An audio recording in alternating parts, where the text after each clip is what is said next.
జ్యోతిష శాస్త్రం ప్రకారం 2025వ సంవత్సరం జనవరి నెల 3వ తేదీ శుక్రవారం రోజున తులారాశి వారు ఎటువంటి శుభ అశుభ ఫలితాలను పొందుతారో తెలుసుకోవాలంటే ఈ వీడియోని స్కిప్ చేయకుండా పూర్తిగా చూడండి. అలాగే బుధుడి యొక్క రాశి మార్పు ప్రభావం మీపై ఎలా ఉంటుందో కూడా తెలుసుకుందాం. ఈ జనవరి 3వ తేదీ శుక్రవారం రోజు తులారాశి వారు రోజువారీ పనులకు మాత్రమే పరిమితం కావడం మంచిది. ఆర్థిక పరంగా ఊహించని ఖర్చులు ఎదురవుతాయి. పైగా ఈ ఖర్చుల వలన పైసా లాభం కూడా ఉండదు. మరోవైపు ఎదుటివారికి మంచి చెప్పి చెడ్డ అవుతారు. వారి మేలు కోసం, వారి శ్రేయస్సు కోసం మీరు మంచి చెప్పినా కూడా అది వారికి చెడులాగే కనిపిస్తుంది. ఈరోజు పక్క వాళ్ళు మిమ్మల్ని అపార్థం చేసుకుంటారు. కుటుంబం పరంగా ఇంట్లో వాళ్ళతోటి కానీ బంధుమిత్రులతోటి కానీ మాట పట్టింపులు చోటు చేసుకునే అవకాశం ఉంది. వృత్తి, ఉద్యోగ మరియు వ్యాపారాల పరంగా ఒత్తిడి కాస్త అధికంగానే ఉంటుంది. ఆరోగ్యం కాస్త నలతగా గురి కావచ్చు. మొత్తం మీద తులారాశి వారికి ఈ శుక్రవారం జాగ్రత్తగా ఉండాలి అని సూచన ఇస్తోంది.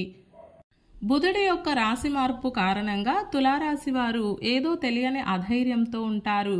ఏదన్నా పని చేయాలి అంటే 1,00,000 సార్లు ఆలోచన చేస్తారు. పక్క వాళ్ళ మీద పెట్టుకున్న అంచనాలు కూడా తారుమారు అవుతాయి. ఒకరి సహాయం కోసం ఎదురుచూపులు చూడడం అంత మంచిది కాదు. ఎదుటివారు కనీసం మీ మాటకు కూడా స్పందించరు. అధికారుల నుండి చేదు అనుభవాలు ఎదురు కావచ్చు. బంధుమిత్రులతో కూడా ఈ సమయంలో సత్సంబంధాలు ఉండకపోవచ్చు. వ్యసనాలు ఉన్నవారు జాగ్రత్తగా ఉండాలి. చెడు స్నేహాలకు దూరంగా ఉండడం చాలా అవసరం. ఆస్తిపాస్తుల వ్యవహారాల్లో కీలకమైన నిర్ణయాలకు తావు ఇవ్వకండి. ఒకవేళ ఆస్తులు కొనాల్సి వస్తే ఎక్కువ డబ్బు పెట్టి కొనాలి, లేదా అమ్మాల్సి వస్తే తక్కువ డబ్బుకి అమ్మాలి. కాబట్టి ఆస్తిపాస్తుల వ్యవహారాల్లో జాగ్రత్తగా ఉండండి. ఈ ఫలితాలు మీకు జనవరి 24 లోపు తారసపడతాయి. ఇక ఈ శుక్రవారం రోజు తులారాశి వారు ఆకుపచ్చ రంగు దుస్తులను ధరించండి. దుర్గా అపదుద్ధారక స్తోత్రాన్ని పారాయణం చేయండి.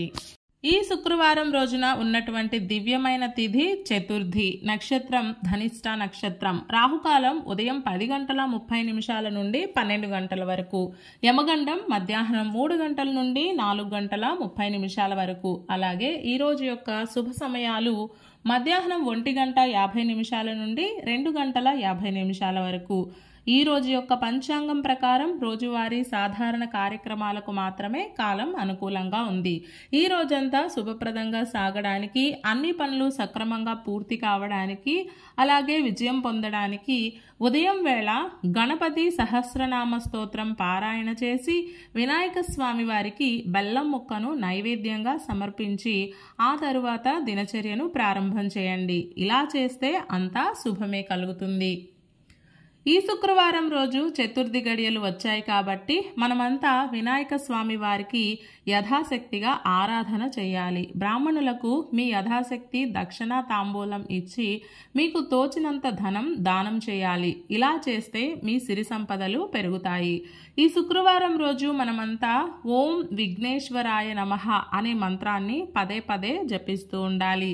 ఈ శుక్రవారం రోజు మహాలక్ష్మీదేవికి కమల పుష్పాలను సమర్పించి కమలవత్తులతో దీపారాధన చేసి ఆరాధన చేస్తే కుటుంబ సభ్యుల మధ్య ప్రేమానురాగాలు పెరుగుతాయి. అలాగే కుటుంబంలో మానసిక ప్రశాంతత కొలువై ఉంటుంది.